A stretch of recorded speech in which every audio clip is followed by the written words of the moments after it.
Shalom, saudara-saudara yang terkasih dalam Yesus Kristus. Kita bertemu lagi dalam acara kesaksian hidup saya yang kelima di channel Bukit Sion ini. Saya bersyukur ya, kita semua dalam keadaan sehat dan tak kekurangan suatu apapun karena kasih dan anugerah Yesus yang luar biasa dalam hidup kita. Sebelum saya memulai acara ini, saya akan berdoa terlebih dahulu.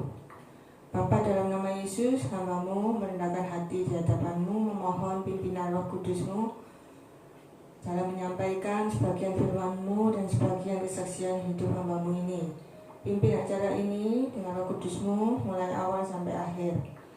Karena firman-Mu itu adalah pelita bagi kaki kami dan terang bagi jalan kami. Hamba-Mu sudah berdoa dan mengucap syukur. Haleluya. Amin. Hari ini saya mau kesaksian sebentar. Kesaksian saya kali ini tentang bencana alam ya, yaitu puting beliung. Ya. Bencana alam itu macam-macam ya. Jadi dan datangnya tiba-tiba ya, jadi kita tidak tahu kapan bencana itu datang ya. Dan itu sudah saya alami dan puji Tuhan berkat pertolongan Tuhan ya, saya diluputkan dari bencana alam tersebut. Dan dalam kejadian itu di mana peristiwa puting beliung itu ya, itu merupakan bukti ya, dimana dalam pujian yang kita naikkan ya, kapanpun dan dimanapun, asal dengan sungguh-sungguh dari hati ya, itu ada kuasa ya. Jadi kesaksian saya kali ini merupakan bukti ya, bahwa dalam pujian yang kita naikkan ya, dalam roh dan kebenaran itu ada kuasa ya. Kesaksian saya bermula itu sejak beberapa kejadiannya itu beberapa tahun yang lalu ya, saat saya sedang bersih-bersih rumah ya, di kamar atas ya. Rumah saya kan loteng, jadi waktu itu kita jam 3-an ya. Kejadian itu beberapa tahun yang lalu ya. Saat itu musim hujan. Saat itu juga sedang hujan ya. Waktu saya di loteng, di kamar saya loteng sedang bersih-bersih itu sedang hujan ya. Tapi tidak ada angin kencang ya, hanya hujan lebat saja. Waktu saya bersih-bersih itu, saya sempat melihat di jendela kamar saya ya, lihat ke arah depan ya. Kebetulan jendela saya agak besar ya, jadi bisa leluasa ya melihat depan melihat ke arah depan kamar saya itu ya. Jadi tampak seperti ada gerakan angin besar gitu ya. Dari jendela itu saya melihat, meskipun tidak sejelas yang di film-film seperti Twister itu kan jelas ya, angin topannya kelihatan, tapi itu tidak kelihatan. Hanya saya melihat itu tidak jelas, cuma saya merasakan ada seperti angin puting beliung ya, sedang bergerak menuju ke daerah di mana saya tinggal ya. Saat itu saya sempat panik ya, sempat gugup ya, tak tahu apa yang harus dilakukan, sampai berdoa saja nggak sempat ya. Jadi saat itu saya langsung duduk, langsung menaikkan sebuah lagu rohani ya, dengan sungguh-sungguh ya, dengan suara agak pelan ya. Jadi saya menaikkan pujian seorang diri di kamar itu ya, karena anggota keluarga yang lain sedang berada di bawah semua. Ya, saya sedang menaikkan sebuah lagu rohani ya. Tak lama kemudian benar ya, angin puting beliung itu segera menimpa rumah saya ya. Saya merasakan ada getaran, meskipun tidak besar ya, tapi ya lumayan menegangkan waktu itu. Atap rumah saya juga agak berbunyi ya, karena terjangan angin yang begitu kuat. Ya lumayan, saya tetap menaikkan pujian ya, meskipun keadaannya menegangkan seperti itu. Saya berusaha tenang, saya berusaha tetap menyanyi ya. Saat menyanyi itu ya, itu nggak langsung reda ya. Waktu saya menaikkan pujian itu agak lama redanya ya. Saya nyanyi terus itu sekitar 3 menitan mungkin ya, kalau nggak 5 menit saya lupa, pokoknya sekitar 5 menitan. Akhirnya anginnya mulai reda ya, perlahan-lahan mulai menghilang. Itu puting beliungnya itu sudah pergi ya, sudah lewat. Nah itulah ya keajaiban Tuhan ya, sungguh luar biasa ya. Tuhan meluputkan ya rumah kami dari kerusakan ya, juga para tetangga kami di sekitar rumah saya itu juga selamat ya, rumahnya tidak ada yang rusak. Tapi besoknya saya mendengar kabar bahwa di daerah agak jauh dari rumah saya itu ada beberapa rumah yang atapnya lepas ya. Ya mungkin diterjang angin puting beliung yang kemarin itu ya. Ya itulah ya. Jadi kalau kita nggak sempat berdoa karena sesuatu hal ya yang membuat kita nggak bisa berkata apa-apa ya, atau kita bingung mau berkata apa ya dalam doa kita, ya kita menaikkan pujian saja ya, menyanyi saja, itu sudah bisa ya menyelesaikan permasalahan yang ada, bisa meluputkan kita dari malapetaka ya, dari hal-hal buruk. Itu sudah saya buktikan ya. Dalam ucapan syukur juga ada kuasa ya. Dalam keadaan apapun juga, suka maupun duka, kita harus selalu mengucap syukur ya. Karena dalam ucapan syukur itu juga ada kuasa. Ya itulah kesaksian saya hari ini. Selanjutnya saya akan menyampaikan ya tema hari ini, yaitu tentang 6 perlengkapan senjata Allah ya. Jadi tema hari ini itu tentang peperangan rohani ya. Karena setiap hari kita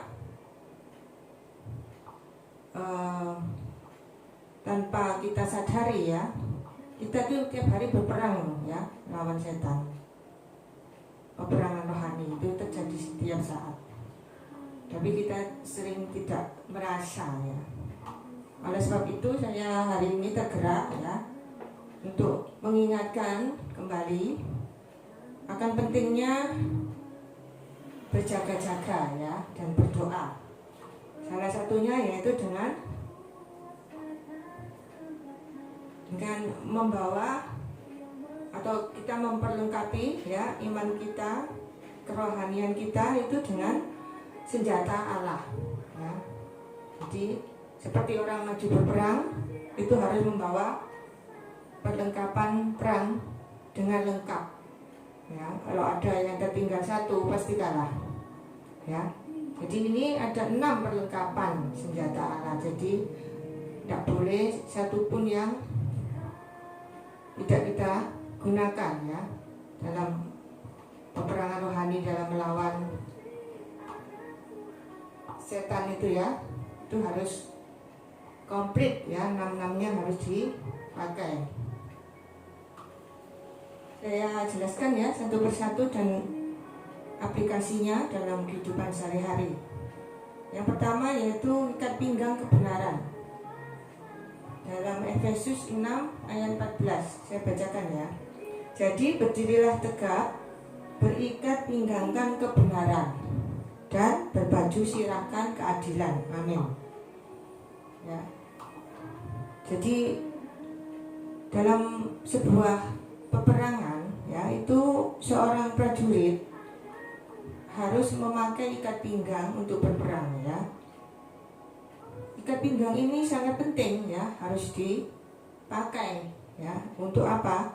Untuk membawa senjata ya, dan membawa benda-benda lain yang dibutuhkan saat perang. Aplikasinya dalam kehidupan sehari-hari ya, orang Kristen itu perlu memakai ikat pinggang kebenaran firman Tuhan, sehingga setiap tindakannya dilandasi kebenaran firman Tuhan ya. Yang selanjutnya yaitu baju sirah keadilan atau kesalehan. Itu dalam Efesus 6 ayat 14 juga ya. Seorang prajurit saat berperang harus memakai pelindung dada ya. Kalau zaman sekarang ini seperti rompi anti peluru itu ya. Untuk apa? Pelindung dada. Untuk melindungi organ-organ vital di dalam dada ya. Seperti apa? Paru-paru, hati, jantung dari serangan tombak, panah, peluru dan lain-lain ya. Aplikasinya apa dalam kehidupan sehari-hari ya? Ketika kita mengenakan baju sirah keadilan atau kesalehan ini, kita sedang melindungi hati dan pikiran kita ya. Karena setan itu licik ya, setan itu tahu ya titik kelemahan kita ya. Jadi biasanya titik kelemahan kita itu ya, itu yang diserang itu hati dan pikiran kita ya. Itu titik kelemahan manusia ya. Jadi kita harus menjaga hati dan pikiran kita ya, supaya tidak gampang diserang iblis ya, lewat pikiran-pikiran yang kotor ya, negative thinking ya, lewat perbuatan-perbuatan yang tidak disukai Tuhan ya. Itu harus kita jauhi. Jadi kita harus berhikmat ya, minta hikmat Tuhan ya, dan minta pimpinan Roh Kudus supaya kita itu tahu ya, mana yang disukai Tuhan, mana yang tidak disukai Tuhan ya. Kalau kita sudah tahu mana yang tidak disukai Tuhan ya, jangan kita lakukan, karena itu namanya jarak ya. Orang Jawa bilang itu jarak ya. Tahu bahasa Indonesianya apa ya, saya belum menemukan. Jadi itu yang harus kita jaga ya, hati dan pikiran. Yang ketiga yaitu kasut kerelaan. Seorang prajurit ini di Efesus 6 ayat 15 saya bacakan dulu ya. Kakimu berkasutkan kerelaan untuk memberitakan Injil damai sejahtera. Amin ya. Jadi seorang prajurit itu juga butuh kasut atau alas kaki untuk melindungi kakinya ya, supaya nggak luka kena kerikil tajam atau benda-benda tajam di tanah ya. Juga supaya apa? Supaya dapat berjalan dan berlari dengan nyaman ya. Jadi tidak ada ya seorang prajurit yang berperang tanpa alas kaki atau bahasa Jawanya itu cekeran ya, tidak ada. Jadi harus pakai sepatu ya. Bahkan dan prajurit itu sepatunya itu beda ya dengan sepatu-sepatu pada umumnya. Itu biasanya pakai sepatu yang seperti sepatu boot gitu ya, yang khusus untuk perang gitu ya. Jadi penting ya melindungi kaki saat berperang ya. Aplikasinya dalam kehidupan sehari-hari yaitu kasut. Ini perlambang bahwa kita senantiasa siap kapanpun dan kemanapun Tuhan mengutus kita untuk memberitakan Injil ya. Jadi memberitakan Injil itu harus dengan kerelaan hati ya, tanpa merasa berat atau terbeban ya, karena baik suka maupun duka ya, kita harus senantiasa memberitakan kabar baik ya. Itulah yang perlu diperhatikan ya dalam peperangan rohani. Yang berikutnya yaitu yang keempat, yaitu perisai iman. Ini dalam Efesus 6 ayat 16.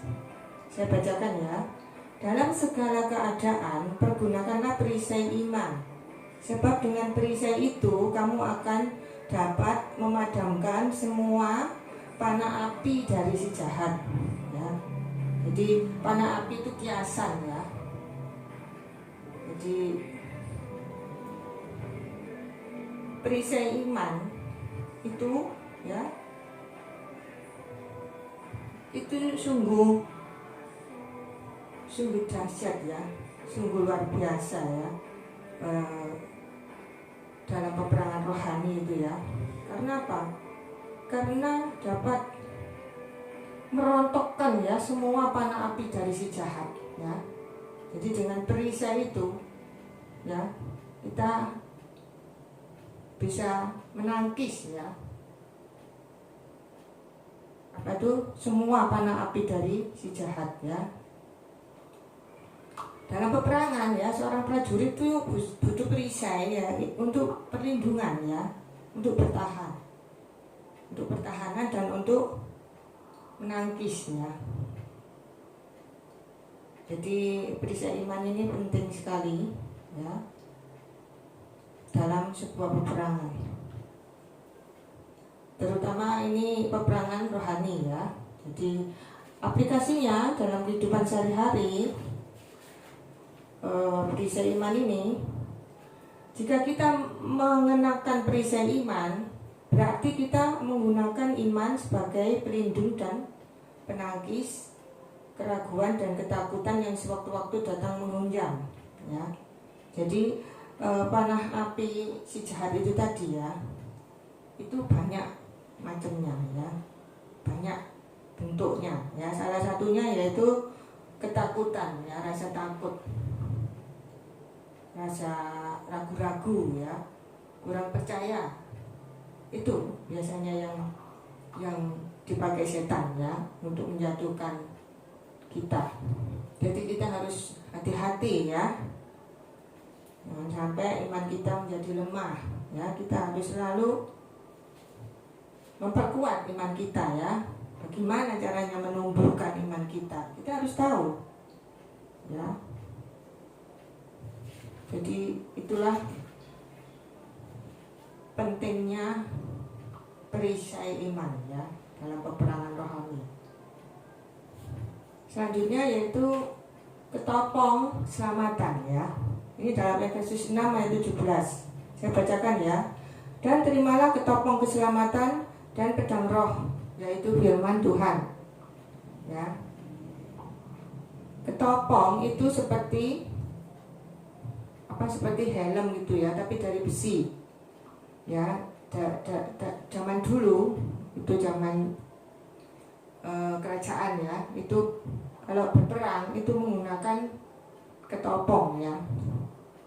Jadi seorang prajurit itu harus memakai ketopong di kepalanya ya, untuk melindungi bagian kepala ya. Karena di kepala itu ada organ yang terpenting ya, selain jantung, hati dan paru-paru tadi, yaitu mata dan otak ya. Jadi ini organ-organ vital yang harus dilindungi dengan sebaik mungkin ya. Kalau tadi baju sirah kan untuk melindungi organ jantung, hati dan paru-paru.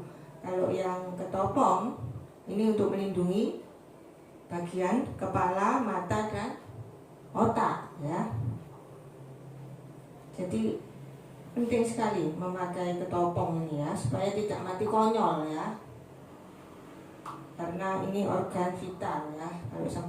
Kalau sampai kena peluru, panah atau tombak di bagian kepala, kita langsung tewas ya.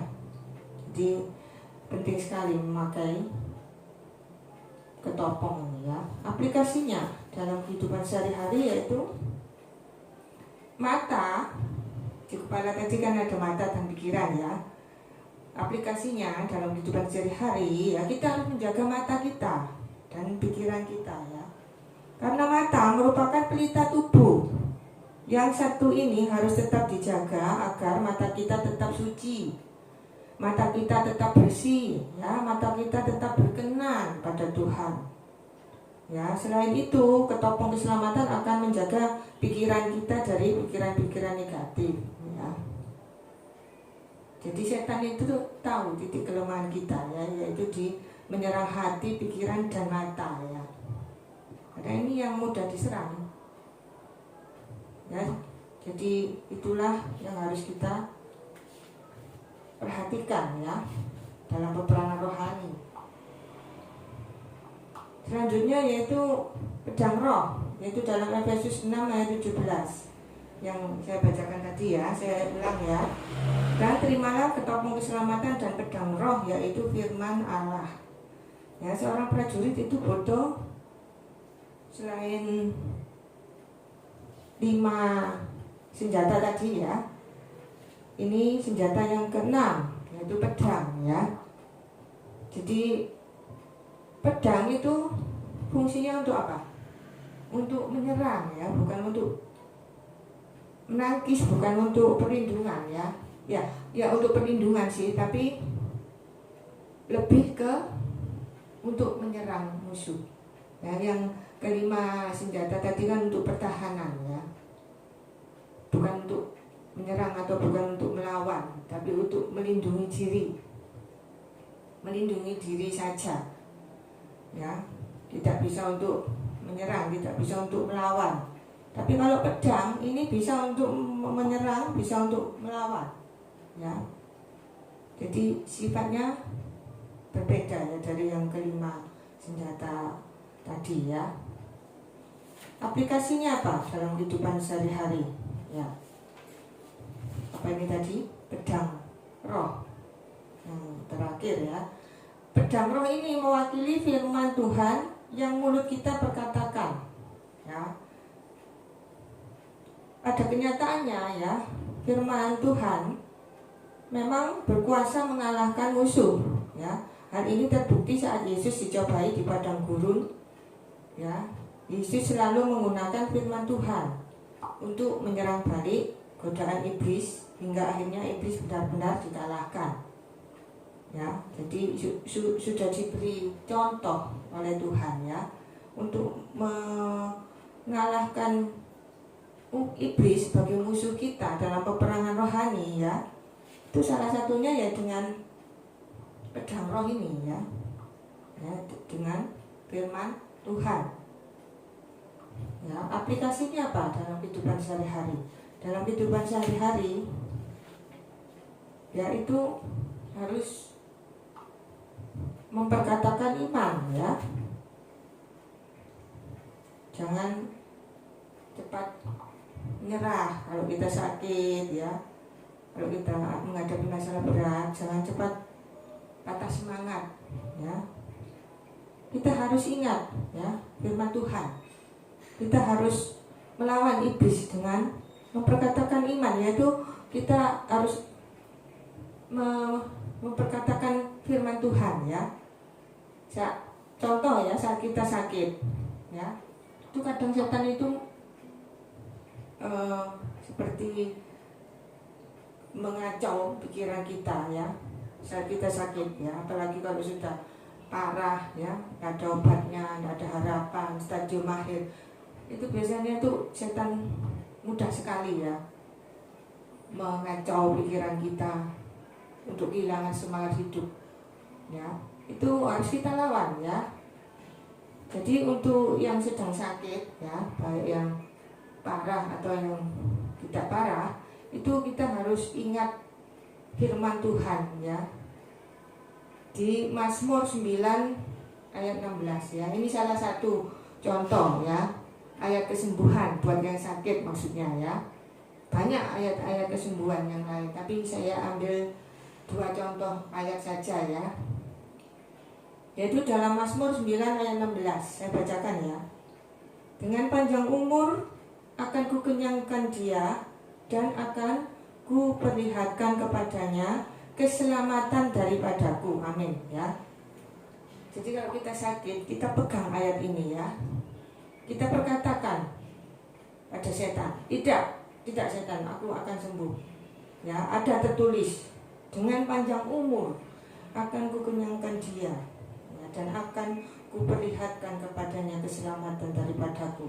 Itu nanti setan akan lari ya.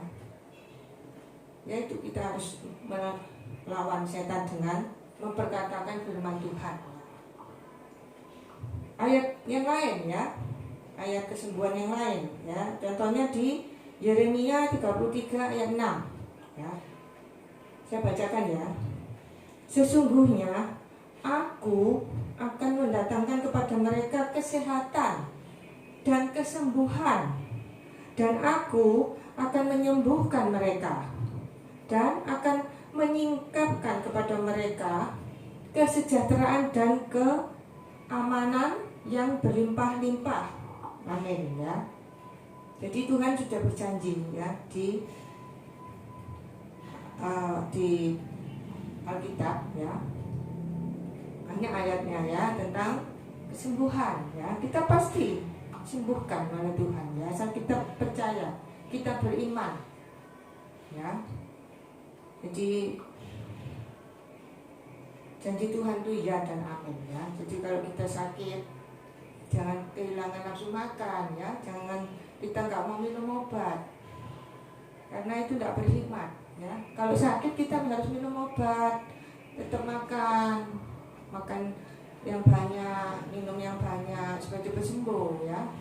Tapi kadang-kadang orang kalau sakit tuh malah nggak doyan makan ya, malah kehilangan semangat hidup, patah semangat, itu malah nanti tambah parah, imunnya drop ya, tambah memperparah keadaannya ya.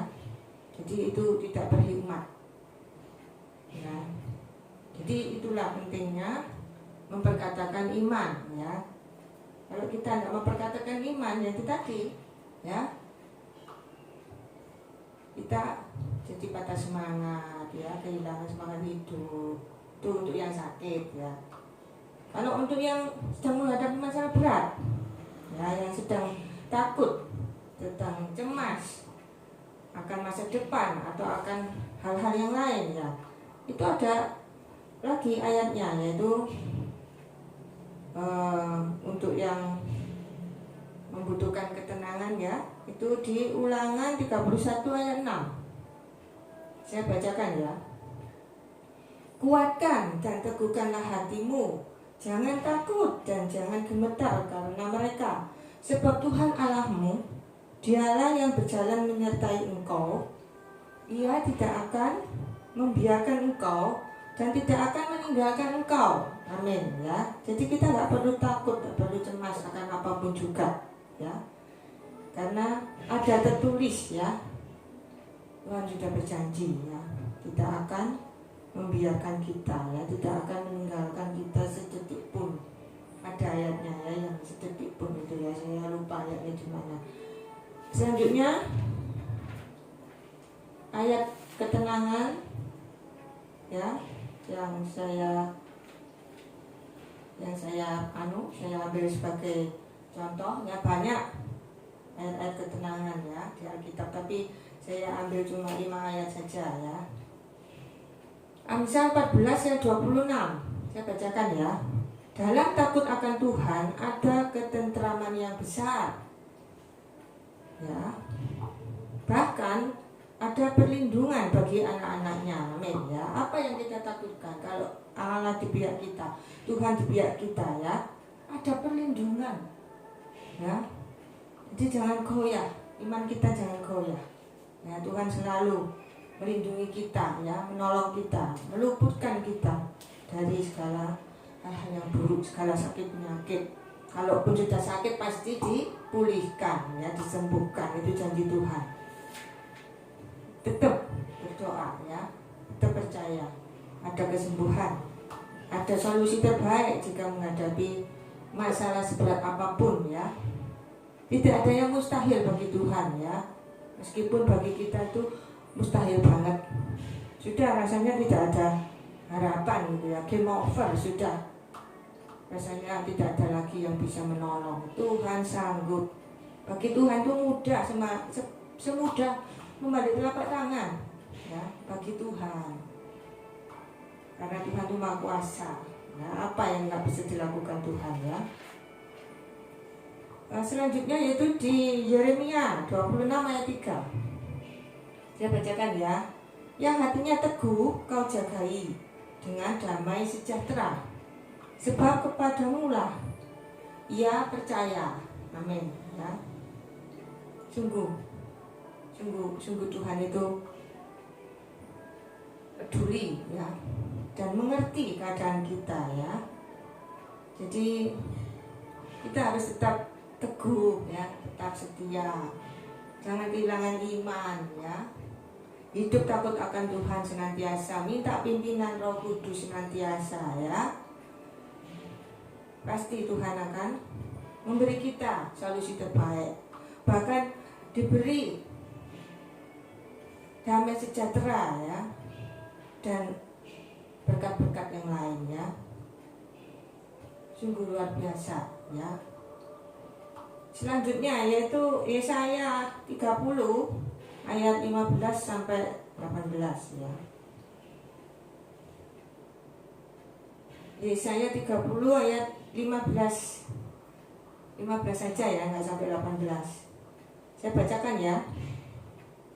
Sebab beginilah firman Tuhan yang Maha Kudus Allah Israel, dengan bertobat dan tinggal diam kamu akan selamat, ya. Dalam tinggal tenang dan percaya terletak kekuatanmu. Amin, ya. Jadi kalau kita lagi galau, ya, lagi cemas, lagi takut, khawatir akan apapun juga, ya, itu kita harus memperkatakan iman. Ada tertulis, ya. Sebab beginilah firman Allah yang Maha Kudus Allah Israel, ya. Dengan bertobat dan tinggal diam kamu akan diselamatkan dalam tinggal tenang dan percaya terletak kekuatanmu. Wah, luar biasa. Itu setan pasti lari terbirit-birit, ya. Karena kekuatan kita itu terletak di firman Tuhan ternyata, ya. Jadi firman Tuhan itu harus kita pegang, ya. Karena itu senjata, ya, senjata untuk melawan panah api dari si jahat itu, ya. Selanjutnya dalam Yesaya 32 ayat 17, ya. Saya bacakan, ya. Di mana ada kebenaran, di situ akan tumbuh damai sejahtera. Dan akibat kebenaran ialah ketenangan dan ketenteraman, ya, untuk selama-lamanya. Amin, ya. Luar biasa, ya. Jadi kalau Tuhan di pihak kita, ya, siapa lawan kita, ya?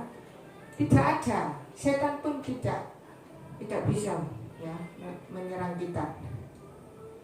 Kalau Tuhan di pihak kita, setan pasti kalah, ya.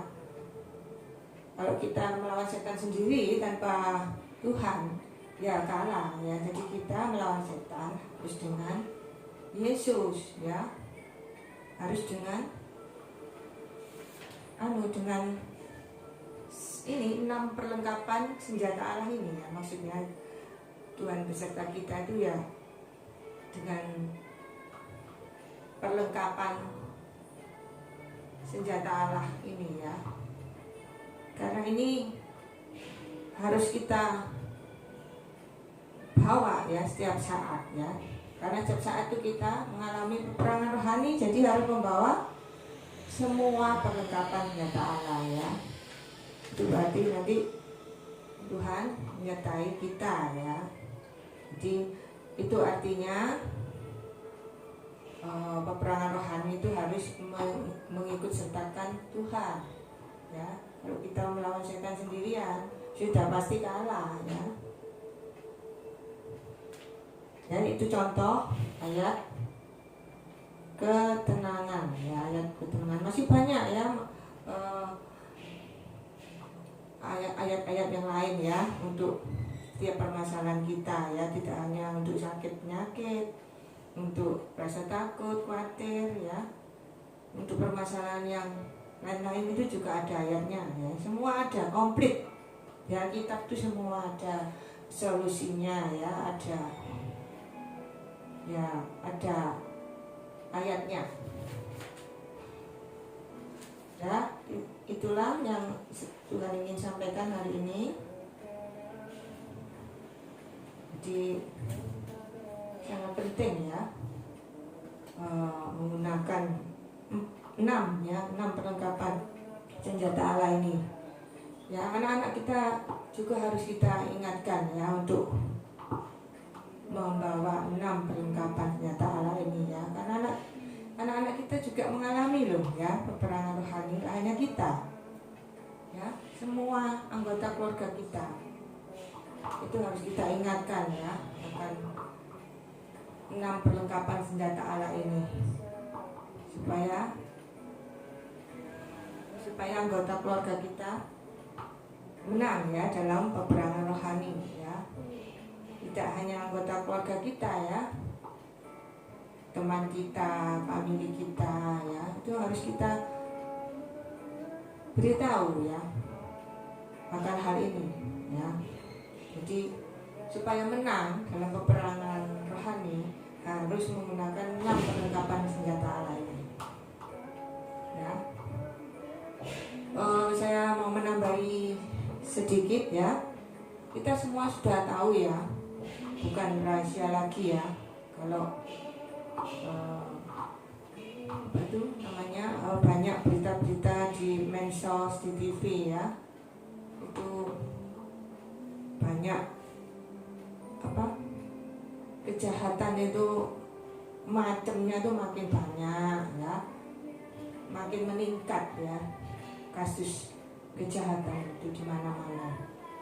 Kita harus peka ya, kita harus tanggap ya, ada apa ini sebenarnya ya, kok makin lama kok makin banyak kejahatan ya, makin meningkat kasusnya, macam-macam ya, bentuk kejahatan itu tambah macam-macam akhir-akhir ini ya. Jadi kita harus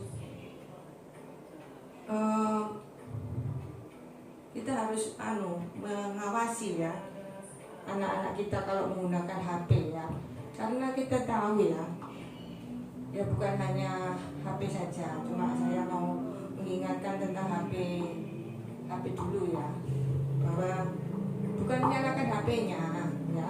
Jadi HP itu disalahgunakan ya. Sebenarnya HP ini penting ya untuk transaksi bisnis, untuk komunikasi ya, mempermudah komunikasi jarak jauh, penting, banyak manfaatnya HP ini. Tapi sayang ya, ini setan ini menggunakan HP ini untuk merusak ya karakter generasi muda ya.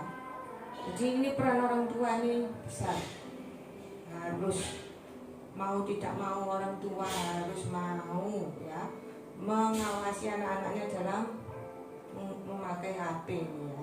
Jangan sampai nanti tergelincir ya dalam dosa gara-gara HP itu tadi ya. Karena kita tahu ya mudah sekali ya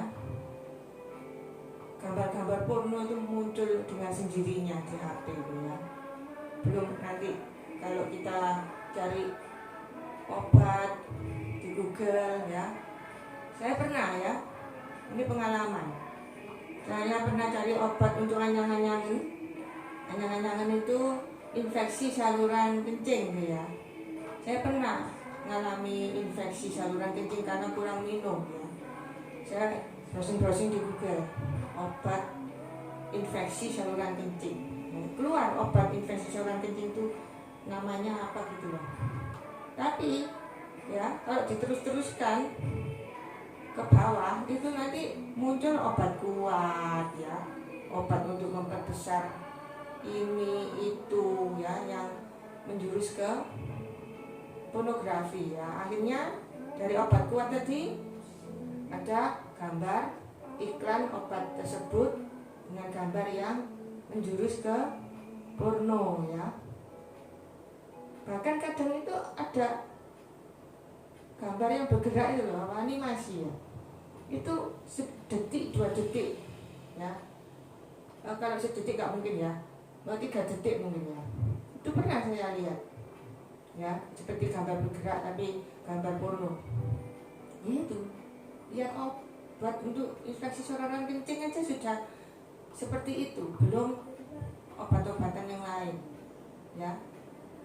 Demikian juga melihat film ya, di apa itu, di medsos itu ya, atau di aplikasi ya. Kalau saya sih biasanya lihat film tuh di Facebook ya. Teman-teman Facebook tuh kadang upload film gitu ya, di Watch itu ya. Saya kadang lihat film di situ. Cukup campur ya dengan film-film dewasa yang gak karu-karuan itu ya. Jadi ya kalau anak kita yang